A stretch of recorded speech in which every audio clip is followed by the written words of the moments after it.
एक कहावत है, माना कि अंधेरा बड़ा घना है पर दिया जलाना कहाँ मना है। मतलब माना कि आईआईटी और नीट करना एकदम चैलेंजिंग है, लेकिन ग्रेविटी फिजिक्स में फिजिक्स का ट्रिक सीखना कहाँ मना है।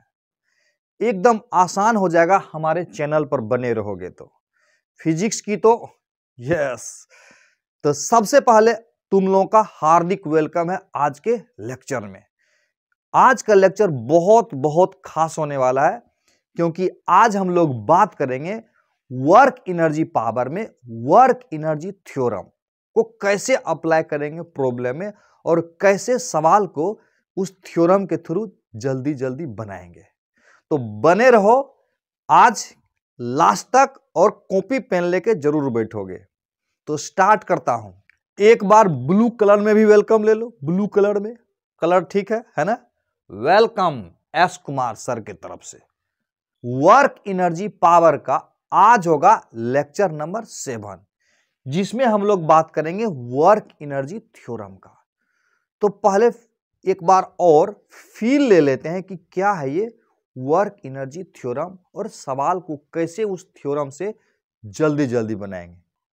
आज के लेक्चर में आगे बढ़ने से पहले कुछ इंपॉर्टेंट बातें उसको पहले हम लोग देख लेते हैं।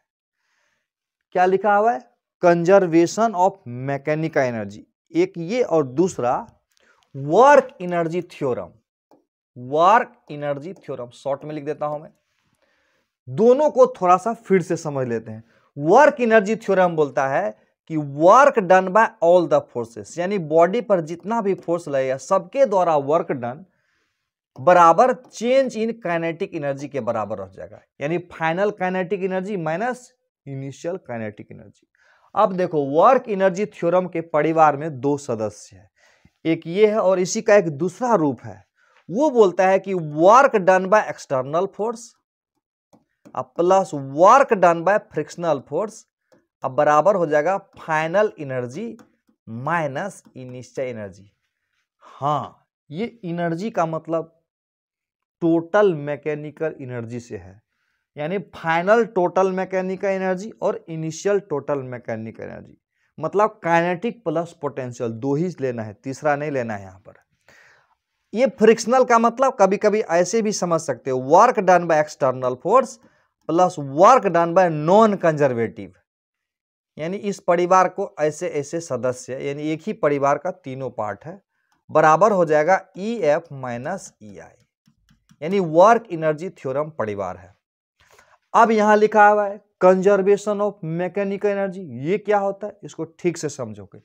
कंजर्वेशन का मतलब संरक्षित, संरक्षित का मतलब जितना था उतना ही रहेगा, मतलब शुरू में जितना था ना उतने बाद में रहेगा, उसी को बोलते हैं कंजर्वेशन, कंजर्व। अब देखो यहां पर, देखो ये मुस्कुराता हुआ चेहरा है, और इस मुस्कुराते हुए चेहरा को पॉजिटिव एटीट्यूड से लिखेंगे। क्या लिखेंगे? Positive attitude.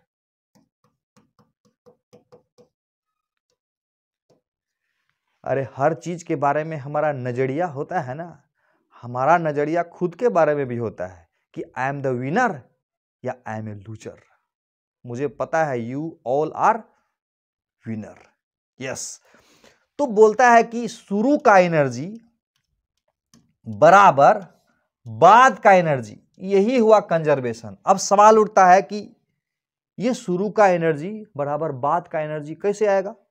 तो सोच के देखो, तुम ही बताओ शुरू का एनर्जी बाद के एनर्जी के बराबर कैसे होगा। सोचो, सोचने वाली बात है कि अगर ये हो जाए 0 और ये हो जाए 0, अच्छा ये अगर 0 हो जाए और ये 0 हो जाए तो इसका मतलब EF माइनस EI बराबर 0, यानी EI बराबर EF।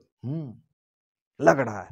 तो इसका मतलब हुआ कि अगर work done by external agent 0 हो जाए और work done bye non conservative बोलो या फ्रिक्शन बोलो, ये अगर 0 हो जाए, तो ऐसे सिचुएशन में देखो 0 प्लस 0 इज इक्वल टू क्या हो जाएगा? EF minus EI। इसका मतलब हुआ EI बराबर EF।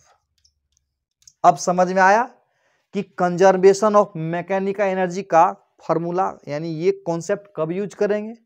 यस, ये कॉन्सेप्ट तब यूज करेंगे इनिशियल एनर्जी बराबर फाइनल एनर्जी वाला, जब बॉडी पर कोई एक्सटर्नल एजेंट नहीं लगे या लगे तो उसके द्वारा वर्क डन जीरो हो जाए, या बॉडी पर कोई फ्रिक्शनल फोर्स नहीं लगे या लगे भी तो वर्क डन जीरो हो जाए। जैसे आगे चैप्टर में दिखाऊंगा, कभी कभी क्या होता है ना, फ्रिक्शन लगता है लेकिन उसके द्वारा वर्क डन जीरो हो जाता है, एक्सटर्नल फोर्स लगता है लेकिन उसके द्वारा वर्क डन जीरो हो जाता है। तो वर्क डन अगर जीरो हो जाए दोनों के कारण, तभी हम इसको लिख सकते हैं इनिशियल एनर्जी बराबर फाइनल एनर्जी। ये फंडा क्लियर है, एकदम मस्त। इनिशियल एनर्जी का मतलब काइनेटिक एनर्जी शुरू का और पोटेंशियल एनर्जी शुरू का, बराबर काइनेटिक एनर्जी बाद का फाइनल और पोटेंशियल एनर्जी फाइनल। अब कभी कभी तुमको दिक्कत होगा कि पोटेंशियल एनर्जी को क्या सिर्फ पोटेंशियल एनर्जी मतलब सिर्फ mgh होता है? नहीं, पोटेंशियल एनर्जी का मतलब सिर्फ mgh नहीं होता है। जैसे स्प्रिंग में भी पोटेंशियल एनर्जी होता है हाफ के x square, electric potential energy होता है। तो पोटेंशियल एनर्जी में जितना तरह का पोटेंशियल एनर्जी होगा सबको लिखना पड़ेगा। ये तो बिना प्रॉब्लम बनाए तुमको समझ में नहीं आएगा। तो हम लोग प्रॉब्लम की तरफ चलते हैं। दो ऐसा एग्जांपल लेके स्टार्ट करते हैं ताकि तुमको ये दोनों में अंतर पता चल जाए। तो देखो वो दो शानदार सवाल, ये दो सवाल है, पूरा फंडा क्लियर कर देगा तुमको। देखो ये एक सरफेस है जो स्मूथ है, और ये वाला जो सरफेस है रफ है। अच्छा से समझोगे। एक बॉडी को मैंने यहां छोड़ा तो क्या होगा, बॉडी ऐसे ऐसे गिरते गिरते गिरते गिरते गिरते गिरते बॉडी यहां आ जाएगा। तो क्वेश्चन में बोल रहा है कि अगर u बराबर 0 से छोड़ेंगे तो यहां का वेलोसिटी बताओ क्या होगा, पहला क्वेश्चन। दूसरा क्वेश्चन है कि यहां पर u बराबर 0 से छोड़ेंगे और यहां पर मान लेते हैं कि v बराबर 0 हो जाए, यानी चलते चलते यहां पर आकर रुक जाए, तो work done by frictional force क्या होगा? Work done by frictional force बराबर क्या होगा, और यहां पर वेलोसिटी बराबर क्या होगा? ये दोनों सवाल तुमको क्लियर कर देगा कि कब लगाना है और कब नहीं लगाना। एक बात ध्यान रखना, ये है मेरा master formula, work done by external plus work done by frictional बराबर EF माइनस EI। यही नॉन कंजर्वेटिव हुआ, फ्रिक्शनल मतलब नॉन कंजर्वेटिव है। ये है मेरा मास्टर फार्मूला, ये सब पे लगा सकते हो, इसमें भी लगा सकते हो, इसमें भी लगा सकते हो। कैसे? ध्यान से देखो, यहां पर देखो कोई एक्सटर्नल फोर्स है, मतलब कोई फोर्स है जो इसको ले जा रहा है, खुद ब खुद जा रहा है। तो यहां पर ये वाला कितना है? नहीं है, यानी work done by external force 0 है। अब फ्रिक्शन तो यहां है ही नहीं, तो work done by frictional force भी क्या है? 0 है। तो इसका मतलब हुआ कि EI बराबर EF हो जाएगा। बात क्लियर है? EI का मतलब शुरू का काइनेटिक और शुरू का पोटेंशियल। EI का मतलब काइनेटिक वाला शुरू का काइनेटिक, शुरू का पोटेंशियल, बाद का काइनेटिक, बाद का पोटेंशियल। अब इसको लिखते हैं, देखो। अब देखो शुरू में काइनेटिक एनर्जी कितना है?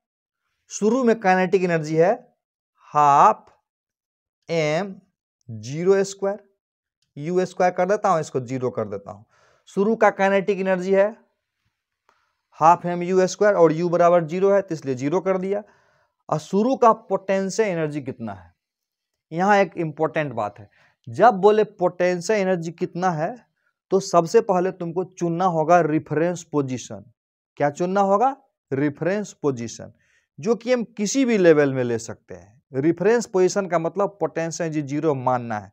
जरूरी नहीं कि 0 होगा, लेकिन उसको 0 मान के हम लोग काम करेंगे। तो हम पोटेंशियल एनर्जी शुरू वाला लिखना चाह रहे हैं, तो हम मान लेते हैं इस लेवल को पोटेंशियल एनर्जी 0 मान लेते हैं। इस लेवल को मैंने मान लिया ग्रेविटेशनल पोटेंशियल एनर्जी बराबर 0 लेवल। तो शुरू का पोटेंशियल एनर्जी कितना होगा मेरा?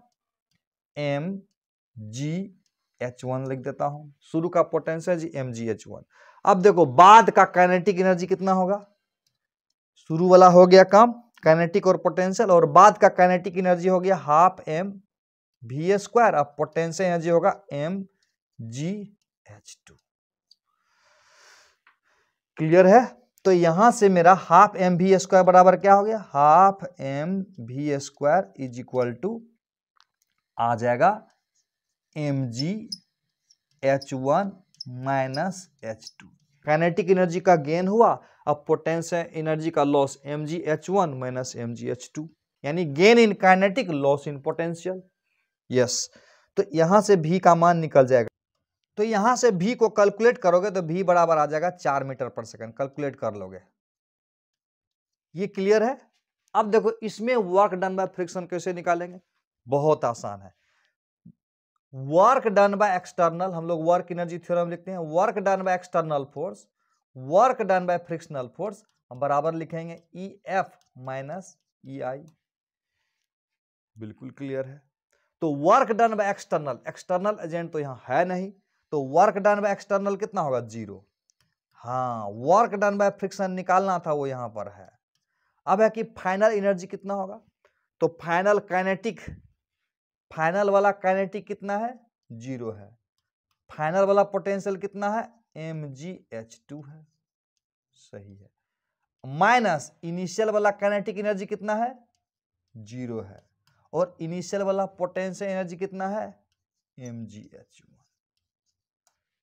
यानी work done by frictional force बराबर आ गया, माइनस ले लेता हूं, mgH1 माइनस mgH2।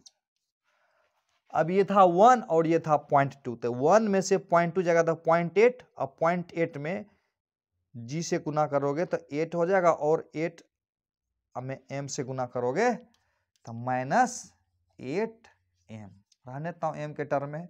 ये वर्क डन बाय फ्रिक्शन हो गया। तो इस तरह से 2 सवालों में क्लियर हो गया होगा कि वर्क एनर्जी थ्योरम ही एक्चुअली में कंजर्वेशन ऑफ मैकेनिकल एनर्जी है, जिसमें कि ये दोनों 0 हो जाएगा तो शुरू का एनर्जी बराबर बाद का एनर्जी हो जाएगा। फंडा पूरी तरह से क्लियर है। अब हम कोई भी सवाल बनाने के लिए तैयार है। ये एक सवाल है, इसके जरिए हम कुछ कॉन्सेप्ट को सीखते हैं, और वीडियो को पॉज करके खुद से ट्राई करो तो बनता है कि नहीं। देखो, कह रहा है कि एक बॉडी है, यहां पर u बराबर 0 से छोड़ेंगे और यहां पहुंचेगा तो वेलोसिटी कितना होगा, ये पूछ रहा है। Find the speed of the ball when it reaches the horizontal part of the surface. Very good.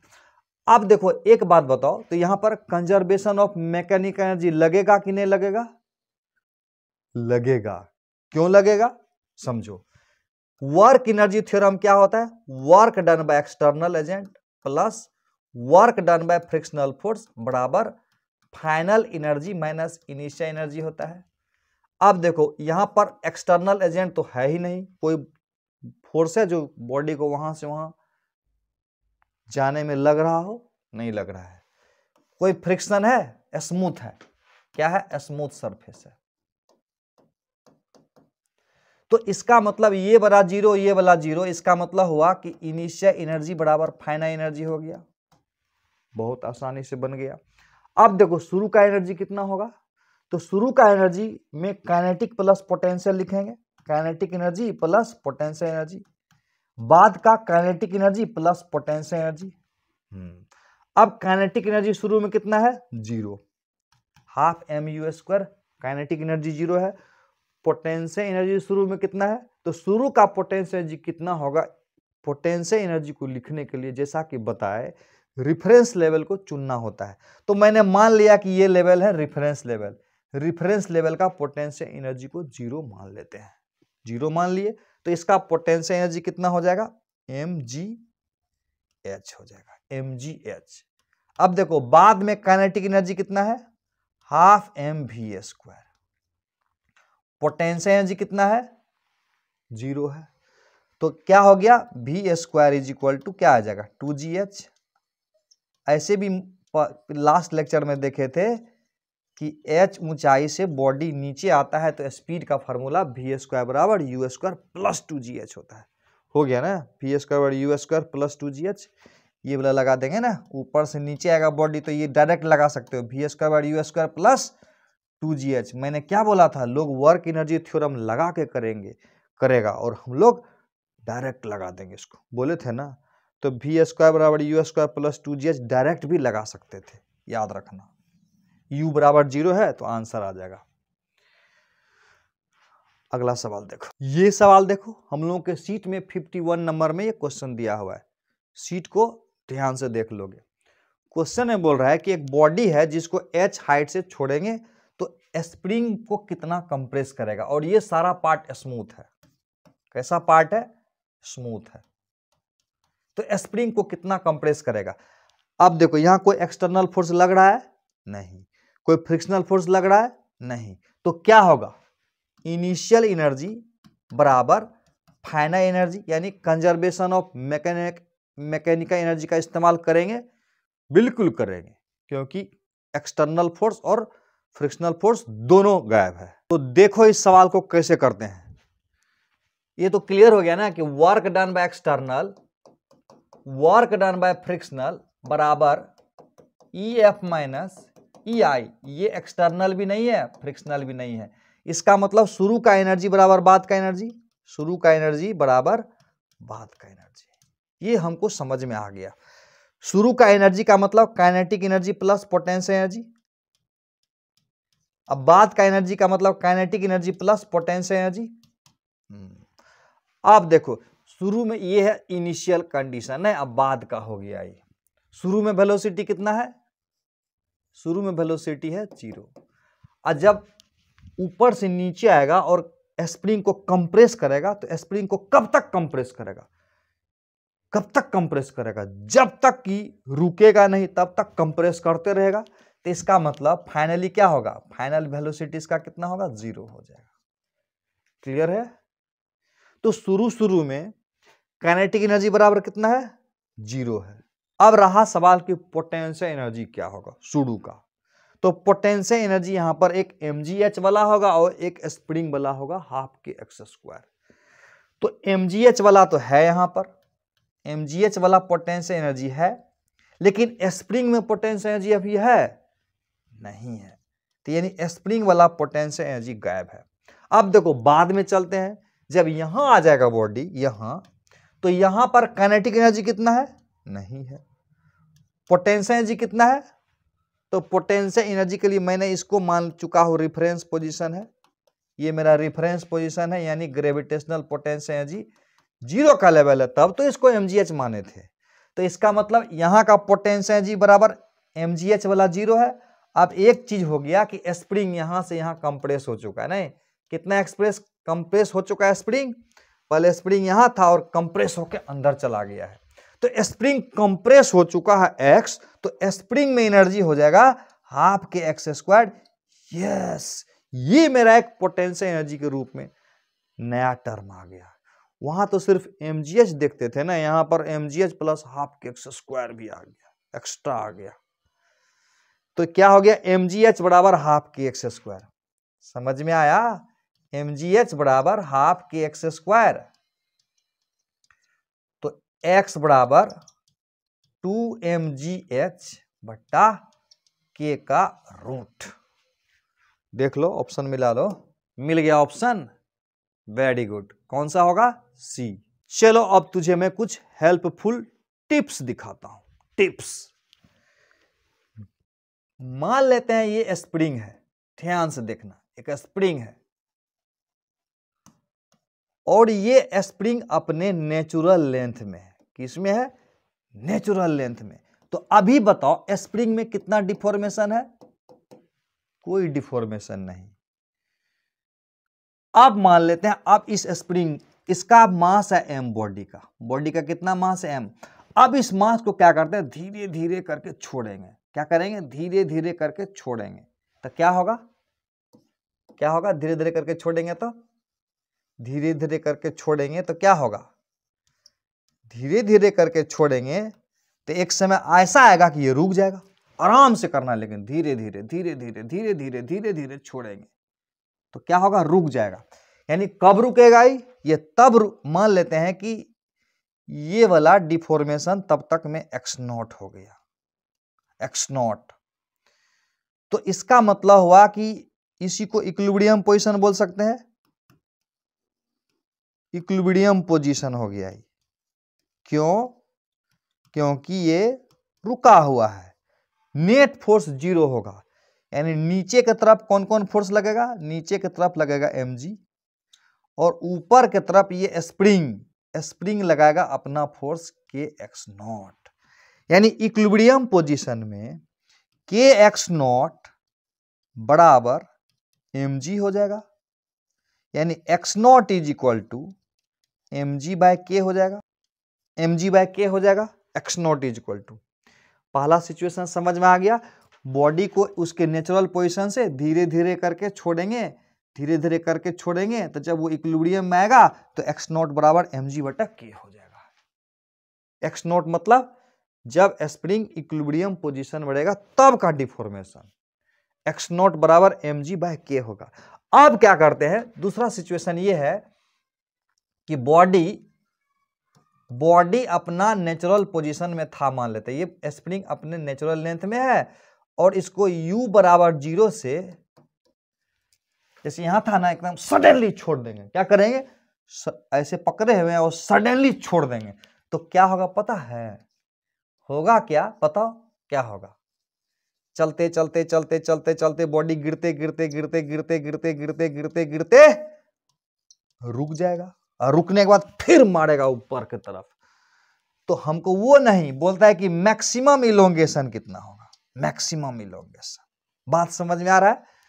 पहला है कि जब बॉडी इक्विलिब्रियम में रहेगा तब स्प्रिंग में कितना डिफॉर्मेशन होगा या कितना इलोंगेशन होगा, तो x0 बराबर mg बटा k। और कहता है कि अगर इस लेवल से बॉडी को सडनली छोड़ देंगे तो मैक्सिमम इलोंगेशन कितना होगा स्प्रिंग में। तो सबसे पहले ट्रिक याद रख लोगे, ट्रिक ये है कि x बराबर जो होगा ना उसका डबल होगा, यानी इस कंडीशन में जो आया था ना उसका डबल होगा। ये बात ध्यान में रखोगे, अगर ये ध्यान में रखोगे तो एग्जाम में टर्न टिक लगा लोगे। अगर ध्यान में नहीं रखोगे तो क्वेश्चन बनाओगे भी, आंसर भी आएगा, फिर क्वेश्चन आएगा तो फिर बनाएंगे। यानी ध्यान में रहेगा तो टिक लगाएंगे तुरंत, और नहीं रहेगा तो कितना बात हमारे जीवन में डेली आता है और जाता है, उसको इम्पोर्टेंस नहीं मानते हैं तो क्या होता है, आते जाते रहता है। लेकिन जो बात इम्पोर्टेंट होता है उसको तो कभी भूलते नहीं है। तो ये हमारे लिए क्या हुआ, इम्पोर्टेंट बात। क्या इंपॉर्टेंट बात हुआ, इस जितना इक्विलिब्रियम पोजीशन में डिफॉर्मेशन होगा उसका डबल हो जाएगा। प्रूव करके दिखाता हूं, चलो स्टार्ट करते हैं। यहां पर देखो कोई एक्सटर्नल फोर्स है नहीं है, कोई फ्रिक्शनल फोर्स है नहीं है, तो इसका मतलब हुआ कि कंजर्वेशन ऑफ मैकेनिकल एनर्जी लगा देंगे, बिल्कुल लगा देंगे। ये भी जीरो है, ये भी जीरो है, तो इसका मतलब ई आई बराबर ई एफ। क्या है, ई आई बराबर EF। क्या है, ई आई बराबर EF। फंडा क्लियर है। अब देखो इनिशियल एनर्जी में काइनेटिक और पोटेंशियल दोनों शामिल होगा, अब फाइनल में भी काइनेटिक प्लस पोटेंशियल दोनों शामिल होगा। तो काइनेटिक में तो सीधे मैं लिख दूंगा हाफ mv²। शुरू का काइनेटिक एनर्जी कितना है, 0 है। लेकिन मुझे ये बताओ शुरू का पोटेंशियल एनर्जी कितना है, तो यहां पर फंस जाने वाली बात है। तो पोटेंशियल एनर्जी एक mgh वाला और एक स्प्रिंग में इलास्टिक पोटेंशियल एनर्जी वाला, x डिफॉर्म करते हैं तो हाफ kx² होता है, हमको पता है। तो कैसे उसको लिखेंगे, तो उसको लिखने के लिए हमको एक रेफरेंस पोजीशन चुनना होगा। पोटेंशियल एनर्जी को mgh वाला लिखने के लिए रेफरेंस पोजीशन चुनना होगा। तो क्या करते हैं, इसी को हम मान लेते हैं reference level. Gravitational potential energy बराबर 0 का लेवल है, ये मान लिया। तो शुरू का काइनेटिक एनर्जी 0 और शुरू का mgh यानी ग्रेविटेशनल पोटेंशियल एनर्जी 0, और शुरू का स्प्रिंग में कितना एनर्जी है, शुरू के स्प्रिंग में भी कोई पोटेंशियल एनर्जी नहीं है, ये भी 0, यानी सब काइनेटिक भी 0। और रेफरेंस इसी को मानिए तो mgh यानी ग्रेविटेशनल पोटेंशियल एनर्जी भी 0 और स्प्रिंग भी डिफॉर्म नहीं है तो स्प्रिंग पोटेंशियल एनर्जी भी 0 यानी इलास्टिक पोटेंशियल एनर्जी भी 0। चलो बात करते हैं आगे। फाइनल स्टेट ये है, तो फाइनल स्टेट में काइनेटिक एनर्जी कितना है, 0। अब पोटेंशियल एनर्जी mgh वाला, तो रेफरेंस लेवल से नीचे आ रहे हैं ना, तो क्या होगा, -mgh हो जाएगा, और h के जगह यहाँ क्या लेंगे, x लेंगे। अब है कि ये तो ग्रेविटेशनल वाला हुआ, स्प्रिंग में भी तो पोटेंशियल एनर्जी होगा, स्प्रिंग में डिफॉर्मेशन x है तो स्प्रिंग का पोटेंशियल एनर्जी कितना होगा, हाफ kx²। यस, यानी इस mgx को राइट साइड लेफ्ट साइड ले आते हैं तो mgx बराबर हाफ के एक्स स्क्वायर आया। एक x को कॉमन लेके, कॉमन भी ले सकते हो या काट भी सकते हो, काट दो तो x बराबर एक 0 आएगा और x बराबर एक क्या आएगा, इधर से इसको करेंगे ना 2mg/k आया। और ये 2mg/k क्या था, ये 2mg/k क्या था, x0 था, तो हो गया ना 2x0। फील आ गई सर, फील आ गई।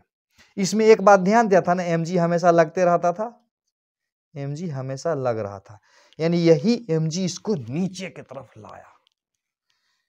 तो x0 बराबर mg/k, यानी जो फोर्स था ना उतना बटा के, यहां पर 2mg/k। इसी में अगर इस तरह का रहता तब देखो, उसी तरह का ये दूसरा क्वेश्चन है, इसको ध्यान से समझो। क्या कह रहा है, कह रहा है कि एक स्प्रिंग है और एक बॉडी है, स्प्रिंग कांस्टेंट इसका k है। अभी ये अपने नेचुरल पोजीशन पर है। नेचुरल पोजीशन का मतलब हुआ स्प्रिंग में कोई डिफॉर्मेशन नहीं है।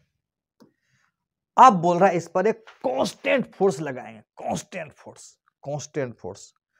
तो कहता है कि जब बॉडी इक्विलिब्रियम में आ जाएगा, इसे खींचोगे खींचोगे खींचोगे खींचोगे, एक समय आएगा ना कि इसी के बराबर इधर फोर्स डेवलप हो जाएगा और उस फोर्स को हम लोग बोलते हैं स्प्रिंग फोर्स। यानी जब ये फोर्स इसके बराबर हो जाएगा तो वैसे सिचुएशन को क्या बोलेंगे, इक्विलिब्रियम पोजीशन। तो कहता है कि जब इस बॉडी को धीरे धीरे खींचेंगे, धीरे धीरे खींचेंगे, और जब बॉडी इक्विलिब्रियम पोजीशन पर आ जाएगा तो स्प्रिंग में डिफॉर्मेशन कितना होगा, ये बताओ। ये है क्वेश्चन।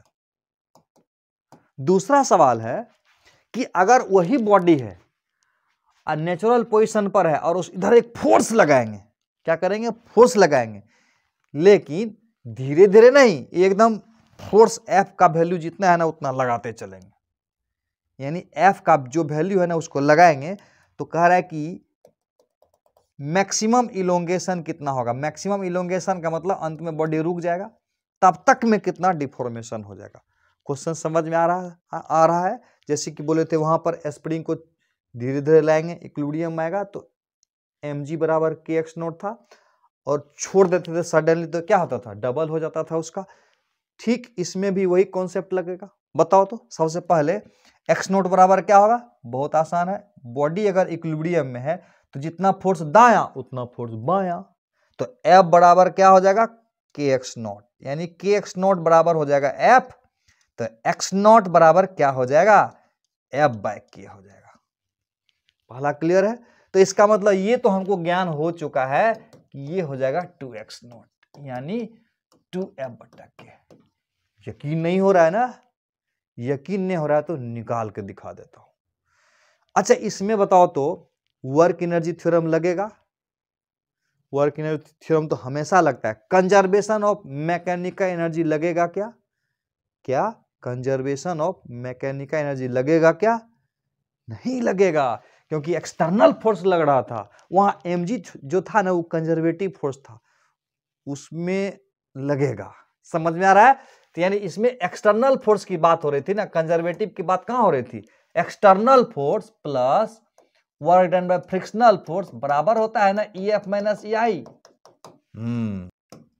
यहां पर ये जीरो है, लेकिन ये जीरो थोड़े है, इसके कारण क्या होगा, वर्क डन यहां से खींच के जब यहां ले जाएंगे तो वर्क डन क्या होगा, फोर्स डॉट डिस्प्लेसमेंट ना, फोर्स कांस्टेंट है ना। अब समझ में आया, फोर्स डॉट डिस्प्लेसमेंट अब बराबर हो जाएगा EF माइनस EI। फाइनल देखो काइनेटिक एनर्जी कितना है, काइनेटिक प्लस पोटेंशियल देखना फाइनल, तो इसी को हम रेफरेंस लेवल मान लेते हैं, ग्रेविटेशनल पोटेंशियल जीरो का लेवल, जीरो का लेवल। तो शुरू में mgh जीरो था, बाद में भी mgh जीरो है, तो फाइनल काइनेटिक एनर्जी जीरो है। अब फाइनल पोटेंशियल एनर्जी इकलौता है हाफ के एक्स स्क्वायर, mgh वाला भी जीरो है। इनिशियल वाला काइनेटिक एनर्जी जीरो है और इनिशियल वाला पोटेंशियल एनर्जी भी तो जीरो है, mgh भी नहीं है, स्प्रिंग में भी हाफ के एक्स स्क्वायर नहीं है, तो शुरू में ना तो काइनेटिक है ना तो कोई पोटेंशियल है। पोटेंशियल मतलब mgh नहीं है, h इसका इसी लेवल को न माने हैं रेफरेंस लेवल, तो mgh भी नहीं है और स्प्रिंग में भी नेचुरल लेंथ में था ना, स्प्रिंग में भी कोई डिफॉर्मेशन नहीं है, तो शुरू में काइनेटिक पोटेंशियल कुछ नहीं है। तो यहाँ से सॉल्व करेंगे तो एक x बराबर 0 आ जाएगा और एक x बराबर क्या होगा, एक x बराबर हो जाएगा 2f बटा k और f बटा k बराबर x नॉट था, तो ये हो गया ना 2x नॉट। बात समझ में आ गई, क्या आ गई, बात समझ में आ गई। इसमें तो हम लोग सीख रहे हैं ट्रिक कॉन्सेप्ट, तो एक कॉन्सेप्ट और जोड़ देता हूं। अगर बोलता है कि इस केस में नेट वर्क डन निकालो, बोलता कि नेट वर्क डन निकालो, तो क्या करते, तो नेट वर्क डन निकालते, तो निकालना होता तो क्या करते, तो लिखते work done bye spring, work done bye spring plus work done bye F हो जाता आंसर, नहीं तो वर्क डन बाय स्प्रिंग कितना हो जाएगा, तो जिधर डिफॉर्मेशन हो रहा है उसका अपोजिट स्प्रिंग लगाता है ना फोर्स, तो वर्क डन बाय स्प्रिंग हो जाता है -12 kx², ये होता, और वर्क डन बाय एफ बराबर क्या होता है, एफ गुना एक्स होता, और वर्क एनर्जी थ्योरम से हम जानते हैं कि work done bye all the forces बराबर चेंज इन काइनेटिक एनर्जी, तो शुरू का भी काइनेटिक एनर्जी 0 है और बाद का भी 0 है, तो बराबर कर देते 0, तो उससे भी निकल जाता, यही चीज आ गया। ठीक है, कॉन्सेप्ट क्लियर है। नेक्स्ट देखो, थोड़ा और मजेदार कॉन्सेप्ट सीख लो। क्वेश्चन में कह रहा है कि एक बॉल है, ये बॉल है u बराबर 0 से, ये h हाइट से इसको छोड़ देंगे तो इस पर गिरेगा, और गिरेगा तो बोल रहा है कि maximum compression in the spring बताओ, स्प्रिंग कांस्टेंट क्या है, मैक्सिमम कंप्रेशन। एक बात तो पता है कि यहां से जब छोड़ेंगे तब तक स्प्रिंग दबते रहेगा, तब तक दबते रहेगा, तब तक धकते रहेगा, जब तक कि वेलोसिटी 0 ना हो जाए, तब तक कंप्रेस होते रहेगा। मैक्सिमम कंप्रेस x कितना होगा ये निकालो, ये निकालना है सवाल में। कैसे बनाएंगे समझो, क्या बोल रहे हैं, h ऊंचाई से बॉडी को छोड़ेंगे तो स्प्रिंग में मैक्सिमम कंप्रेशन कितना होगा। अच्छा एक बात बताओ, इसमें कंजर्वेशन ऑफ मैकेनिकल एनर्जी लगेगा क्या, देख लो, हम जानते हैं ये होता है, ये क्या है, वर्क डन बाय एक्सटर्नल, कोई एक्सटर्नल है ही नहीं, अपने गिर रहा है, कोई फ्रिक्शन तो है नहीं, तो इसका मतलब हुआ कंजर्वेशन ऑफ मैकेनिकल एनर्जी लगेगा, तो इसका मतलब हुआ काइनेटिक शुरू का, पोटेंशियल शुरू का, काइनेटिक बाद का, पोटेंशियल बाद का। अभी कॉन्सेप्ट समझ रहे हैं ना, क्वेश्चन बनाते समय ये सब नहीं करेंगे, डायरेक्ट लगाएंगे। तो शुरू का काइनेटिक एनर्जी कितना है, 0 है।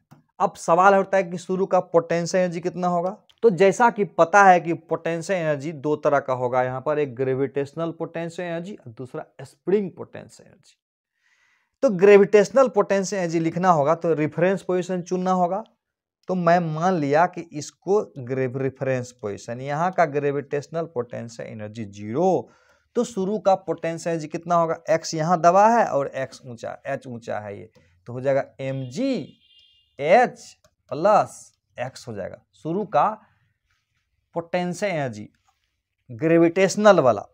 और जब यहाँ बॉडी था तो स्प्रिंग में कितना पोटेंशियल एनर्जी था, कुछ नहीं था, तो स्प्रिंग का पोटेंशियल एनर्जी भी नहीं है।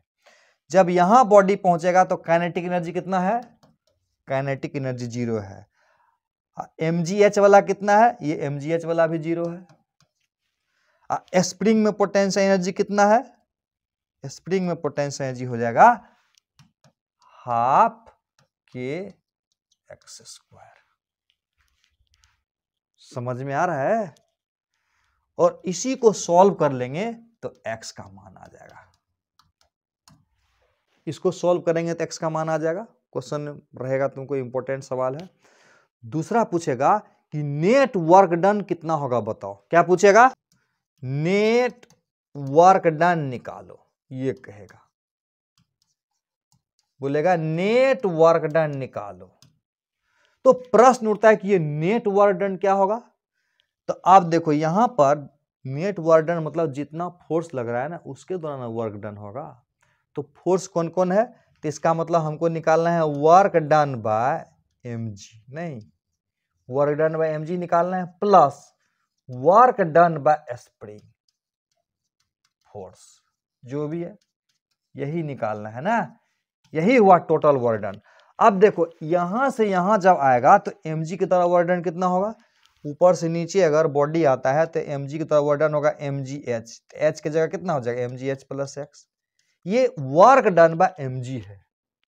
और वर्क डन बाय स्प्रिंग कितना होगा, तो देखो बॉडी का डिस्प्लेसमेंट हो रहा है इधर, स्प्रिंग फोर्स लग रहा है इधर, याद रखना वर्क डन बाय स्प्रिंग हमेशा माइनस में होता है, तो ये हो जाएगा माइनस हाफ के एक्स स्क्वायर। और जैसा कि मुझे पता है कि work done bye all the forces बराबर चेंज इन काइनेटिक एनर्जी, तो इसका मतलब इसका बराबर 0 कर सकते थे हम लोग। तो या नेट वर्क डन बोले या चेंज इन काइनेटिक एनर्जी बोले, एक ही चीज हुआ। कुछ समझ में आ गया। अब हम लोग फटाफट कुछ क्वेश्चन करेंगे, एकदम सब सवाल बन जाएगा। ध्यान से देखो, वीडियो को पॉज करके सबसे पहले सवाल को समझने का कोशिश करो और खुद से ट्राई करो, एकदम बन जाएगा। जितना कि मैं तुझे कॉन्सेप्ट सिखाया हूं, सवाल को तुरंत बनना ही पड़ेगा। देखो कह रहा है एक ब्लॉक है जिसका कि मास m है, attach to the lower end of a vertical spring, spring के लोअर एंड से अटैच्ड है block. The spring is hung, hung मतलब लटका हुआ है, फ्रॉम ए सीलिंग, सीलिंग मतलब छत से लटका हुआ है, and has a force constant value के, फोर्स कांस्टेंट का वैल्यू के रखता है। बढ़िया समझो, बहुत बच्चा को दिक्कत होता है कि सर क्वेश्चन ही नहीं समझ में आ रहा है। The mass is released from rest, rest से मास को रिलीज कर दिए, with the spring initially unstretched, यानी शुरू में नेचुरल लेंथ में स्प्रिंग है। The maximum extension produced in the length of the spring will be. Video को पॉज करके खुद से ट्राई करो ना, ट्राई करो। क्वेश्चन में बोल रहा है कि एक बॉडी है, मास है 0.5 kg, मास कितना है 0.5 kg, और क्या दिया हुआ, स्प्रिंग कांस्टेंट का वैल्यू दिया हुआ है 50 न्यूटन पर मीटर। कह रहा है कि maximum compression in the spring कितना होगा, तो बड़ा आसान है, शुरू का काइनेटिक बराबर बाद का पोटेंशियल हो जाएगा, loss in kinetic gain in potential, तुरंत बन जाएगा। शुरू का कहानी ये था और बाद का कहानी मान लेते यहां आया और यहां आके रुक गया बॉडी, हम मान लेते हैं ये स्प्रिंग का कंप्रेशन हुआ, मान लिया ये हुआ स्प्रिंग का कंप्रेशन।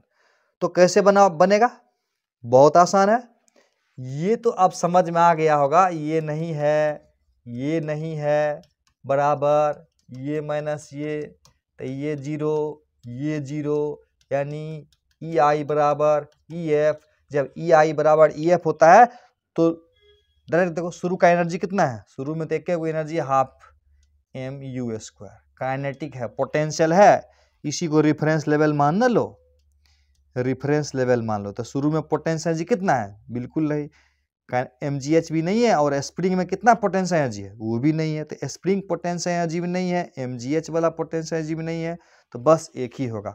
बाद में देखो mgh वही लेवल तो बॉडी है ना, उसी लेवल में बॉडी रहेगा ना, तो बाद में काइनेटिक एनर्जी कितना है, बॉडी जब तक रुकेगा नहीं तब तक जाते रहेगा, तो इसका मतलब जब मैक्सिमम कंप्रेशन होगा तो बॉडी में स्पीड 0 होगा, तो बॉडी में स्पीड 0 होगा तो काइनेटिक एनर्जी बराबर 0, mgh बराबर 0, और खाली स्प्रिंग में पोटेंशियल एनर्जी हो गया हाफ के एक्स स्क्वायर। तो दो से दो कैंसिल हो गया, तो एक्स स्क्वायर बराबर m by K into U square, तो x is equal to m by K का under root into you.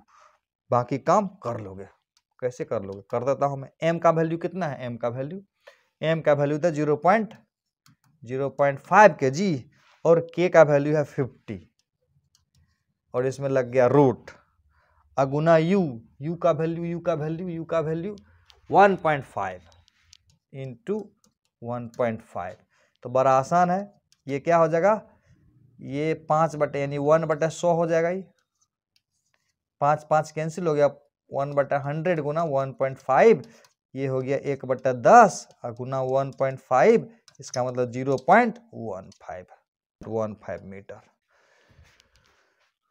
Clear है? मजा आ रहा है? मजा तो और आएगा। क्वेश्चन देखो, जितना सवाल बनाओगे ना उतना मजा आएगा। अगला सवाल ले लो। ये सवाल देखो, पहले क्या करना है, वीडियो को पॉज कर देना है और खुद से ट्राई करना है, और जब तक बने नहीं ना बनाते रहना है, बनाते रहना है, बनना तो तय है। अच्छा एक बात बताओ, इसमें कंजर्वेशन ऑफ मैकेनिकल एनर्जी लगेगा? वो ऐसे भी नहीं लगेगा क्योंकि एयर फ्रिक्शन की बात कर रहा है। जब एयर फ्रिक्शन की बात कर रहा है तो कंजर्वेशन ऑफ मैकेनिकल एनर्जी कहां से लगेगा? वर्क एनर्जी थ्योरम लगेगा। तो वर्क एनर्जी थ्योरम से हम लोग क्या जानते हैं? हम लोग जानते हैं कि work done by external plus work done by frictional बराबर final energy minus initial energy. यहां पर तो फ्रिक्शन ही ना एयर फ्रिक्शन हो गया, तो ये नहीं है। ये क्वेश्चन समझ रहे हो क्या कर रहा है? एक बॉडी है जो यहां से छोड़े और यहां गिरा, ठीक, जब यहां गिरा तो यहां का स्पीड इसका हो जा रहा है 0.8 √gh। तो क्वेश्चन में बोल रहा है कि work done by air friction निकालो। तो जब बॉडी ऊपर से नीचे आ रहा होगा तो एयर फ्रिक्शन ऊपर लग रहा होगा, पक्का।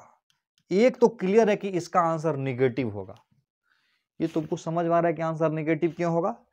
क्योंकि इस तरह का जो नॉन कंजर्वेटिव फोर्स होता है ना, प्राय उसके द्वारा वर्डर निगेटिव ही होता है, ये मान लो। तो एक तरीका तो यह कि डायरेक्ट टिक लगा देंगे इसमें, और दूसरा में कोई चांस ही नहीं बनता है क्योंकि सिर्फ निगेटिव यही वाला है। पहला बात तो समझ में आ गया। ऐसे भी सवाल को कभी कभी बनाना चाहिए, यानी इलिमिनेशन मेथड बोलते हैं, यानी ये नहीं होगा, ये नहीं होगा, ये नहीं होगा, सिर्फ यही होने का चांस है क्योंकि निगेटिव है, यही होगा ही। करके भी देख लेते हैं हम लोग।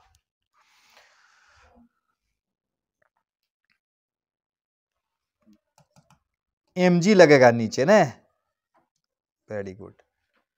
तो ये वर्क डन बाय फ्रिक्शन कितना होगा? EF माइनस EI, यानी फाइनल काइनेटिक प्लस पोटेंशियल। तो अब देखो काइनेटिक एनर्जी फाइनल वाला क्या हो जाएगा? हाफ mv², v की जगह रख देता हूं 0.8 √gh का स्क्वायर लिख दिया। बाद का काइनेटिक हुआ और बाद का पोटेंशियल लिखना है। तो बाद का पोटेंशियल लिखना है, तो इसका मतलब पोटेंशियल लिखने के लिए हम लोगों को रिफरेंस लेवल चुनना पड़ता है। तो इसी को रिफरेंस लेवल मान लेते हैं। तब बाद का पोटेंशियल एनर्जी कितना हो जाएगा? 0। काइनेटिक भी लिख दिए, पोटेंशियल भी लिख दिए। बाद का, शुरू का देखो ये हाइट h है, शुरू का काइनेटिक एनर्जी कितना होगा? कुछ नहीं। शुरू का पोटेंशियल एनर्जी कितना होगा? mgh। काइनेटिक छोड़ दिया, खाली mgh लिख दिया, बन गया। नहीं, m बराबर दिया हुआ है, m तो m ही है ना, हाफ m, और देखो 88 64 हो जाएगा 0.64, इसका हो जाएगा gh माइनस mgh। तो यहां से हो जाएगा 64 में से कितना? 32 हो जाएगा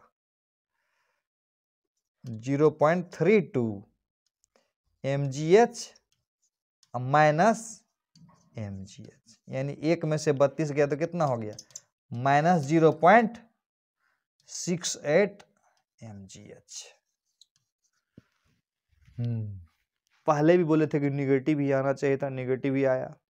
तो फंडा क्लियर होना जरूरी है। नेक्स्ट देखते हैं। नेक्स्ट वीडियो को पॉज करके बनाओगे, मजा आ जाएगा, मजा। ये सवाल ये तो इजी है, बन जाना चाहिए। वीडियो को पॉज कर लो। क्वेश्चन है, बोल रहा है कि body is falling freely under the action of gravity alone. Alone मतलब अकेला, सिर्फ ग्रेविटी लग रहा है बॉडी पर और कुछ नहीं लग रहा है, वैक्यूम में है। Which of the following quantities remain constant during the fall? यानी जब बॉडी ऊपर से नीचे गिरेगा, सिर्फ और सिर्फ mg लग रहा है और कुछ नहीं लग रहा है, एयर फ्रिक्शन वगैरह नहीं है, ये सब यही कहने का मतलब हुआ। तो क्या रहेगा कांस्टेंट? काइनेटिक एनर्जी क्या इसका कांस्टेंट रहेगा, कांस्टेंट यानी ऊपर से नीचे आएगा, u बराबर 0 से छोड़ेंगे तो काइनेटिक एनर्जी कांस्टेंट रहेगा, काइनेटिक एनर्जी बढ़ेगा ना। पोटेंशियल एनर्जी कांस्टेंट रहेगा नहीं, वो तो घटेगा ना। टोटल मैकेनिकल एनर्जी ये लगता है रहे, हो सकता है नहीं।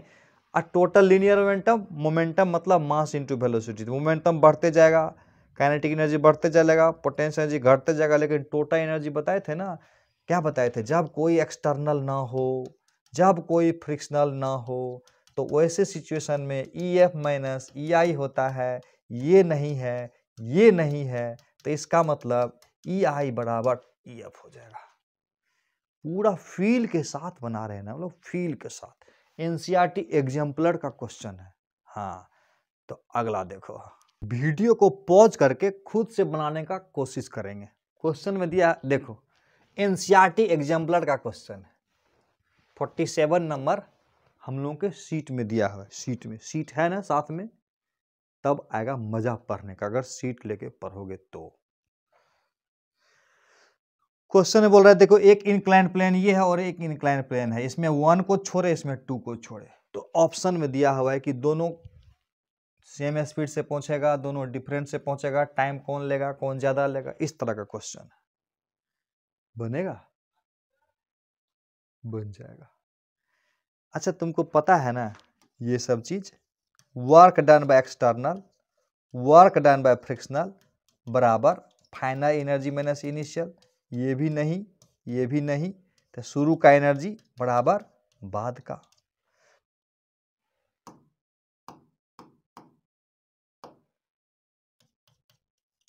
शुरू का एनर्जी बराबर बाद का, और शुरू में एक गो एनर्जी है mgh, और कोई है नहीं है, काइनेटिक नहीं है, शुरू में mgh है, और बाद में सिर्फ हाफ mv² होगा, मान लेते हैं। इसको हम मान लेते हैं v1, इसको हम मान लेते हैं v2। सोच के देखो, जब लॉस इन पोटेंशियल दोनों केस में सेम ना हो रहा है, दोनों ही केस में पोटेंशियल एनर्जी का लॉस सेम हो रहा है, तो लॉस इन पोटेंशियल एनर्जी बराबर गेन इन काइनेटिक एनर्जी। तो पोटेंशियल एनर्जी का लॉस सेम है, तो गेन इन काइनेटिक एनर्जी भी सेम होगा। तो जब gain in kinetic energy same होगा तो दोनों का स्पीड भी सेम होगा, यानी काइनेटिक एनर्जी बराबर हाफ mv², तो दोनों का स्पीड भी सेम होगा। क्लियर हो गया। अच्छा, टाइम कौन लगाएगा ज्यादा, ये वाला कि वो वाला, ये देख लेते हैं। तुमको पता है ना कि इधर के तरफ ए बराबर क्या होता है, ए बराबर जी साइन थीटा, सब पता है ना, ए बराबर जी साइन थीटा। तो एस बराबर UT plus half A T square. तो एक्सलरेशन, जिसका एंगल कम होगा उसका एक्सलरेशन कम होगा, एक्सलरेशन अगर कम होगा तो टाइम लगेगा ज्यादा। ऐसे भी समझ सकते हैं ना, एस बराबर UT plus half A T square होता है, UT plus half A T square होता है। समझ में आ रहा है, एस बराबर UT plus half A T square, और टी के जगह √2s/a। अगला पेज में समझाता हूं क्या हुआ। ये कहानी था, ए बराबर जी साइन थीटा, अब ये है θ1 और ये हाइट है h, तो ये दूरी को हम s मान लेते हैं। तो t बराबर क्या आया, √2s/a। अब s के स्थान पर क्या देंगे, s के स्थान पर देखो साइन थीटा बराबर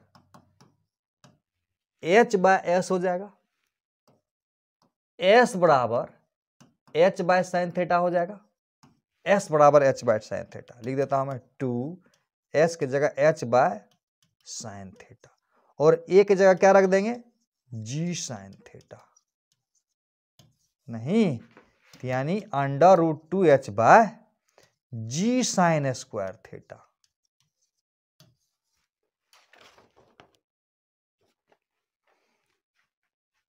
अब देखो, जिसका थीटा कम होगा, जिसका थीटा कम होगा, थीटा कम होगा तो ये साइन थीटा कम होगा, और जब साइन थीटा कम होगा तो टाइम का मान क्या होगा, ज्यादा हो जाएगा। ऐसे भी कॉमन सेंस बोल रहा है कि जब यहाँ का स्पीड 0 है और यहाँ का स्पीड भी है और यहाँ का स्पीड 0 है और यहाँ का स्पीड भी है, तो सेम स्पीड को गेन कराने के लिए कम एक्सेलरेशन से जाएगा तो ज़्यादा टाइम लगेगा ना, यानी ज़्यादा टाइम लगेगा, इधर इधर कम टाइम लगेगा। ऐसे भी समझो नहीं, ज़्यादा दूर जाएगा, या ऐसे समझो कि ज़्यादा कम इंक्लाइन होगा तो एक्सेलरेशन कम हो जाएगा, और दूरी भी ज़्यादा हो गया और एक्सेलरेशन भी घट गया, तो टाइम तो ज़्यादा लगेगा ना। इसमें कॉमन सेंस लगा के बनाओगे, रट्टा नहीं मारोगे, समझोगे। देखो, एक तो दूर ज़्यादा हो गया और दूसरा थीटा का मान कम हो गया, तो दोनों के लिए, दोनों ही टाइम को ज़्यादा बताने के लिए काफ़ी है। और इसमें देखो एंगल भी ज़्यादा है, ये वाला एंगल, ये एंगल ज़्यादा है, यानी एक्सेलरेशन ज़्यादा हो जाएगा जी साइन थीटा इसके तुलना में, और दूरी भी कम है तो इसके तुलना में कम टाइम लेगा।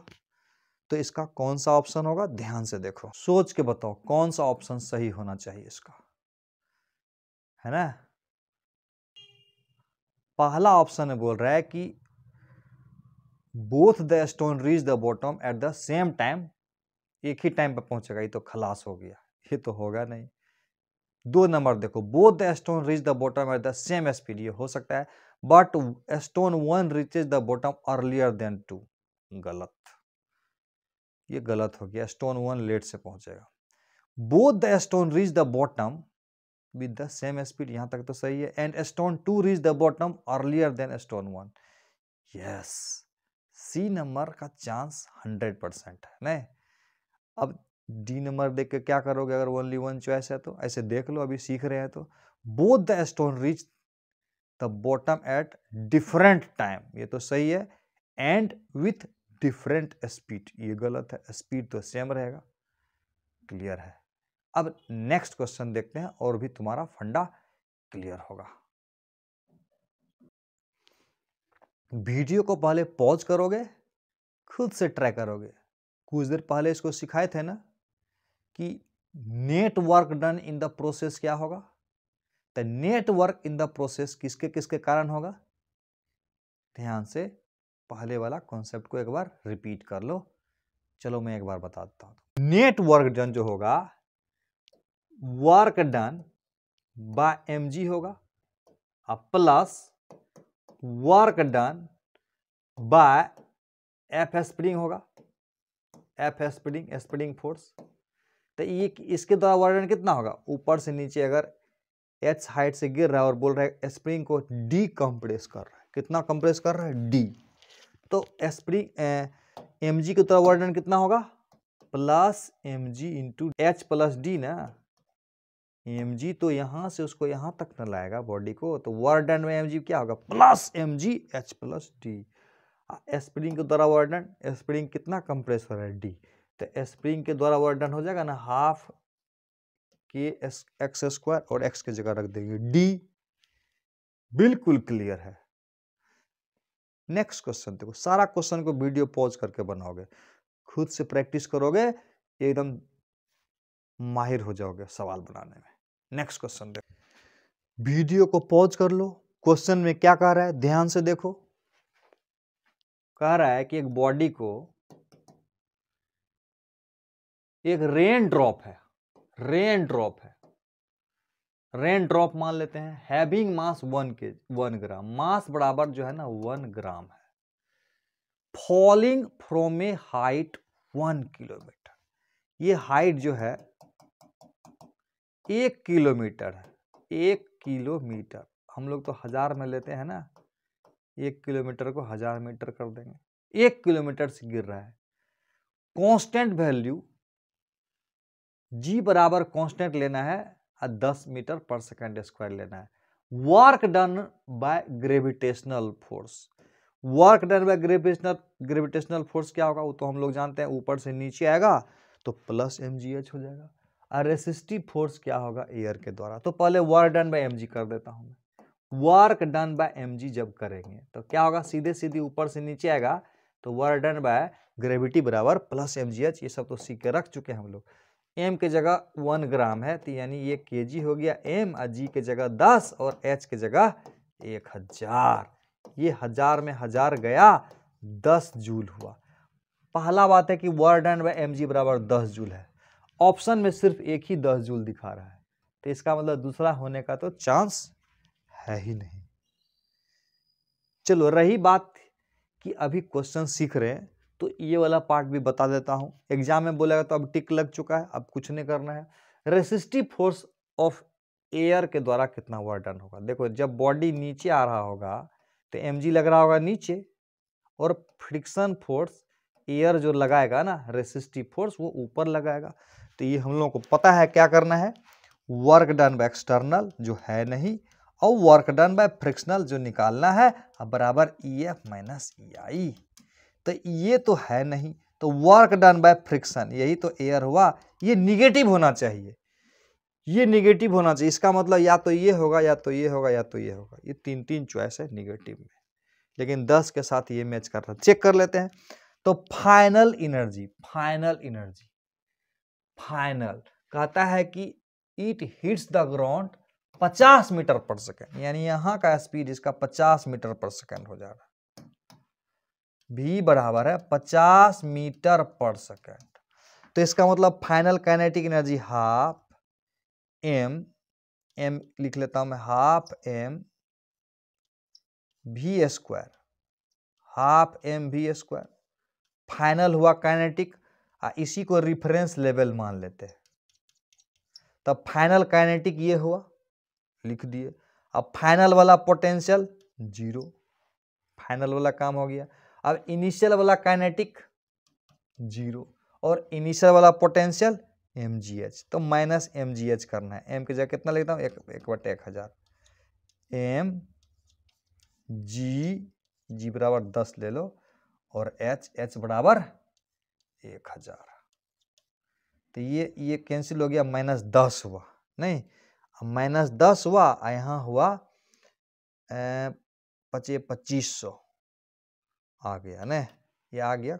कट कुट करोगे तो आंसर आ जाएगा -8.75। इस तरह से निकालेंगे, सीख गए ना निकालना। आज का लेक्चर यहीं तक होगा, तो क्या मिलते हैं